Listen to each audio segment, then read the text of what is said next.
Cutting your sales cycle in half sounds pretty impossible, right? But that's exactly what Sandler Trading did with HubSpot. They used Breeze, HubSpot's AI tools, to tailor every customer interaction without losing their personal touch. And the results were pretty incredible. Click-through rates jumped 25%, qualified leads quadrupled, and people spent 3 times longer on their landing pages.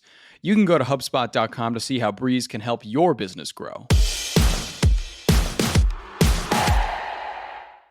All right, good morning, everybody. Today is Tuesday, May 20th. I'm John Weigell here with Rob Litterst, and this is the Hustle Daily Show.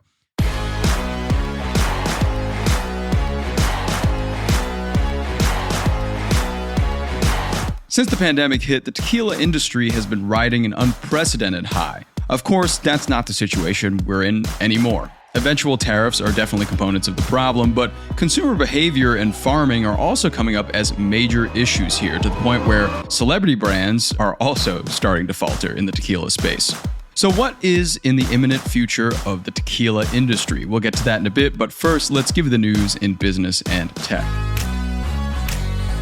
To start us off today, TikTok announced a default in-app guided meditation feature for users under the age of 18 that turns on at 10 o'clock each night. A user's For You page, once this happens, will transition to a blue screen playing Zen music that guides you through meditative breathing exercises. The app says the tool was created to foster healthier habits in young users, this among multiple lawsuits accusing TikTok of harming young people. So, Rob, what do you make of this change? Does this make any sense? Does this appease anybody, or is this just kind of a weird thing to make an app do at 10 o'clock at night?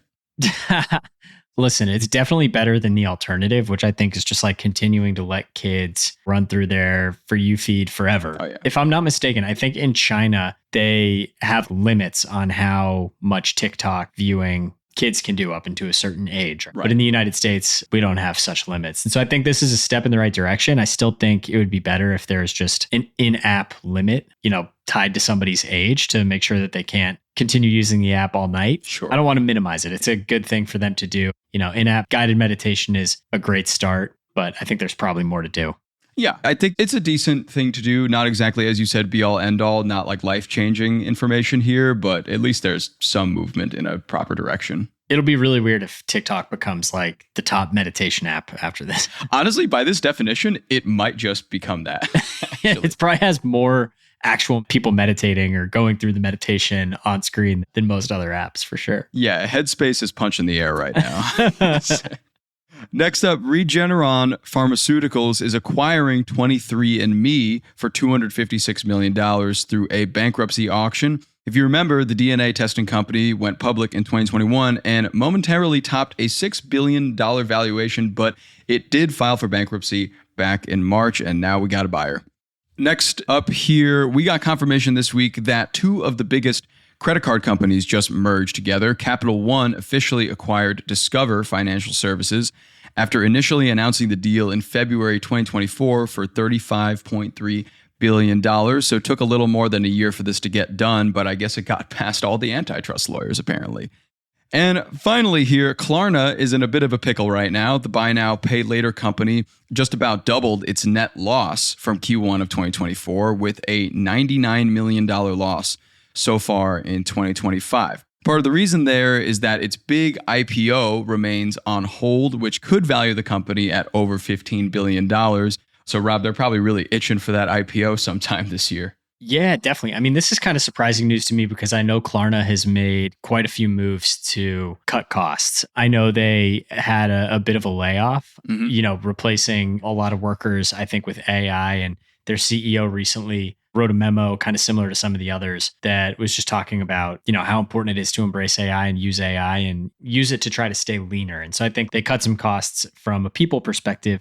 They also kind of famously cut a ton of their SaaS spend to start trying to tie their data together across fewer systems and using AI to help find better insights. So I know like those 2 measures were done to really cut costs. Yeah. And if they're still doubling their net losses, that's obviously tough. The IPO will only help them so much. If their numbers are still in trouble, I don't know that that's going to be a savior for them. Yeah, and this is fascinating to me because every bit of news we usually hear about Klarna coming through is very good news. Right. Their usership is always up, their profits are always up, but I guess not anymore. Yeah. Because it seems like they're losing money every year, which I mean, you got to do as a company at some point. But still, it's just surprising to see, especially this year after we've had this mass inflation kick into higher gear even.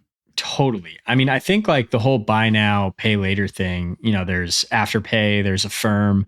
It seemed like they were really, really hot before the economy recently got a little bit wobbly. Yeah. I think back, in the pandemic period, we were seeing absurd growth rates for buy now, pay later. I think that was kind of the case across the board. We're going to reference it here in a second when we get to our main story. But ultimately, I think that business tightens up a little bit when people have less money and need to be a little bit more frugal and aren't willing to spend as willy-nilly on consumer products that are really discretionary purchases. Yeah. Well, I mean, I think that's a great segue.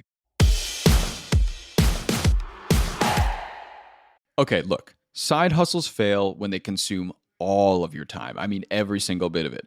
The pros, though, work smarter with AI doing all the heavy lifting.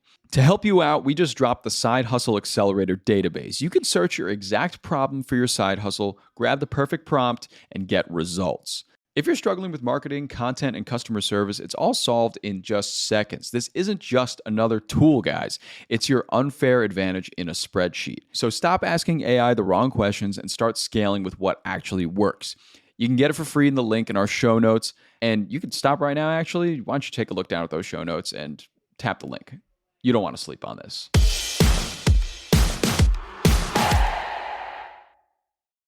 Today, we're talking about the tequila industry. Now, the tequila industry was characterized as having a bit of a boom in the previous years, and now not so much. And it's for a lot of the reasons, Rob, that you just mentioned. So can you talk to me a bit about what's going on in the tequila industry and what the past 5-6 years have been like?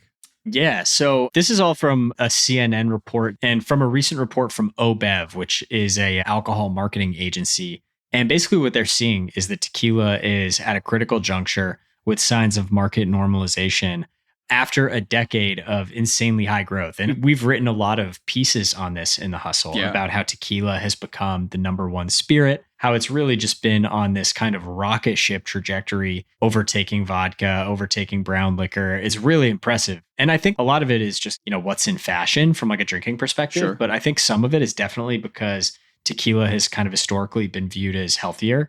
So it's interesting, but according to this report, consumers already aren't spending as much on tequila compared to the height of COVID-19 when people were stocking up. But it's really kind of prompted a wave of layoffs and has had some really interesting downstream implications, which we can talk about. Yeah. 5 years ago, tequila was flying off the shelves. And it even was like until a few years ago, because as you remember, Rob, like all these celebrities just kind of came out of the woodwork and started making their own tequila brands, and they were jumping on it. The Rock had a tequila brand. You had Casamigos. You have 818 with Kendall Jenner. You have Pantalones with Matthew McConaughey. He's not in charge of it, but he's a spokesperson. But, all these celebrities kind of have gotten into the space over the past few years and really blown out the tequila market. And now that money's tight, things are changing a little bit. Consumer habits are changing. These tequila companies have to conduct some layoffs, which they have. How did we get here to consumers' behavior completely doing a 180? I'm guessing it's obviously the inflation and what the market's going through right now, but it's pretty crazy to see how much of a flip it's been. 100%. I mean, I think, first of all, like we mentioned previously, consumers are being more conservative with their purchases in general. I think a lot of that is just kind of where the economy's at right now. More specifically, tequila drinkers are not spending as much on the super premium category.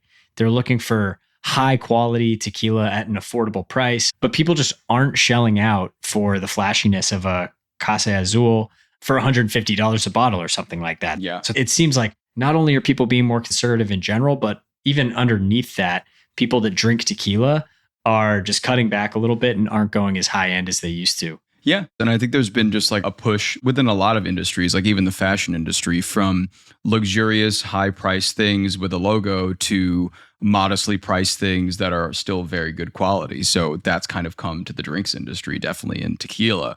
But what's happening in Mexico as a result of this declining demand? Because as you can imagine, the people growing agave, the people making tequila in Mexico were kind of in this 10-year, decade-long boom period, and now they're not selling as much. So what's happened over there? Yeah, I mean, it's kind of a classic case of supply and demand and kind of what happens when demand goes down. So there's been years of excessive demand, And essentially, this kind of cutback has sparked an oversupply of agave, which is the main ingredient in tequila. This obviously impacts prices, which have sharply declined and come down quite a bit as inventory goes unsold. And the people that are really getting hurt the most from this are farmers, which are not seeing as many profits as they used to. Right. So really kind of just a classic economic model story. Yeah. And, there are a lot of issues that these farmers are facing because of trying to meet that demand that doesn't exist anymore. But now, obviously, there's this new wrench in the system, which is the tariffs, which aren't exactly a problem yet for Mexico, but it's kind of like a any day now sort of thing from what I'm looking at. Yeah, exactly. So there's been this kind of threat of tariffs of about 25%. And like we mentioned earlier, agave and tequila in general is exclusively produced in Mexico. Right. So tequila currently falls under the free trade agreement that President Donald Trump signed with Mexico and Canada, which is set to expire next year. So for right now, that trade deal has allowed goods from Mexico to comply and come in duty free. But as you mentioned, that could totally change. And, President Trump has shown that he likes to have bargaining chips. He likes to negotiate. So yeah, could totally see that changing and would be really curious to see where that lands. If it did hit, it would, I think, cause an obvious negative impact on all of those Mexican farmers and producers. Yeah, totally. And moving back to the tequila companies, last thing I want to talk about here is how these companies are getting ready for this potential tariff, but also getting in position to kind of wave this storm of consumer demand decline. Yeah. So, if you look at some of these kind of star-studded tequila brands that we were talking about, you brought up Matthew McConaughey's Pantalones, Kendall Jenner's 818 Tequila. They're tending to stockpile their supply in the US, tequila's biggest consumer, which accounts for 80% of tequila imports. Tequila exports from Mexico jumped about 30% in January of this year compared to the same month a year ago. 818 Tequila specifically is also focusing on a core lineup of tequilas to give folks the best possible price. So I think kind of all in all, these brands are starting to try to get as much supply as they possibly can in the US to prepare for the potential of tariffs. Right. But then also trying to tailor their brand towards that kind of cost-conscious consumer who wants high quality for a reasonable price. Right. Yeah. Uncertain times. Yeah, very uncertain. Definitely reeks of Apple flying a plane full of iPhones from India like a few months ago. So yeah, everybody's trying to get their stuff in the US. It makes a lot of sense to talk about eventual tariffs. But yeah, you mentioned that a lot of these companies are also decreasing offerings and just sticking with the basics. So it doesn't look good for the tequila industry because it looked so good for the past few years, but it's kind of returning to how it was before this previous 10-year renaissance of tequila, I guess. So it's not exactly horrible. It is for a lot of the companies that have bet on this as a continuing wave, but it seems like it'll net out about the same as pre-pandemic sans eventual tariffs, unfortunately. I think that's about right. Yeah.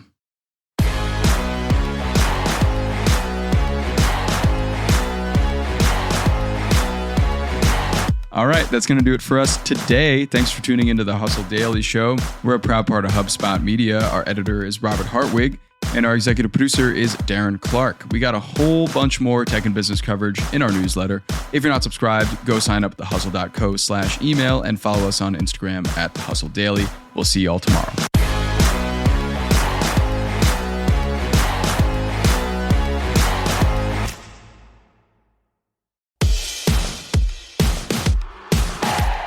Hey, everybody. I've been listening to this great podcast lately. You got to check it out. It's called Content is Profit. It's hosted by Luis and Fonzie Camejo, and it's brought to you by the HubSpot Podcast Network, the audio destination for business professionals.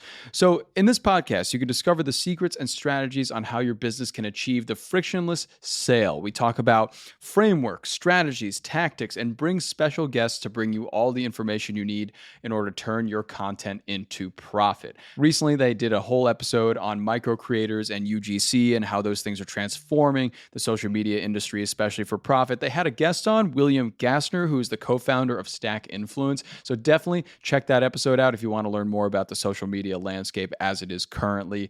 You can listen to Content as Profit wherever you get your podcasts.